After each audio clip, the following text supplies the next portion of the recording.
It is so great to be here with you all. I'm State Senator Andrew Gounardes from the great Republic of Brooklyn.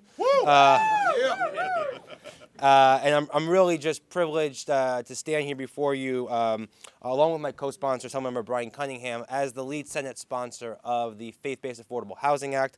I also want to thank my colleague from the State Senate, Senator Rachel May from Syracuse, who's joined me here today. And it's great to be joined by so many of our clergy members, the New York State Council of Churches, Erase Racism, and Open New York. Thank you all for coming to Albany to make your voices heard. I know it's not easy to get up here.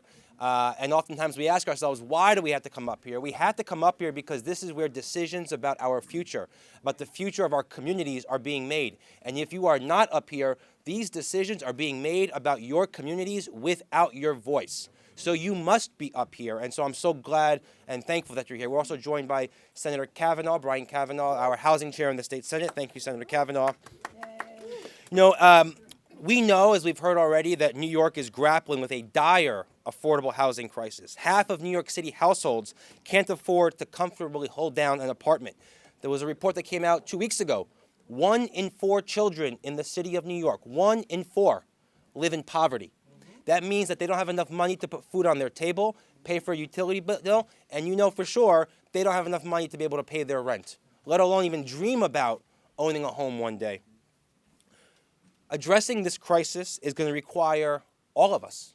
And there's not going to be one single solution to this entire crisis. We need to bring every single tool to bear to address this crisis. And the Faith-Based Affordable Housing Act is a significant tool in the toolkit that we have to unlock and unleash so that everyone standing here beside me can go back to their communities, can go back to their neighborhoods, can go back to their congregations and say, we have a plan to help.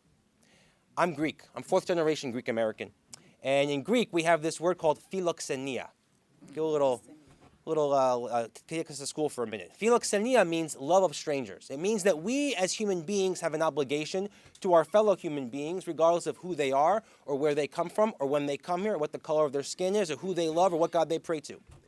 In other words, philoxenia is what in the Christian tradition is the second greatest commandment. We have an obligation to love our neighbors as ourselves. Now, we all want to have a roof over our own heads, do we not? Yes. For ourselves, for our families. And so if we follow that second commandment, we also in turn must take what we want to do to ourselves and also house our neighbors, do we not? Yes. That's right.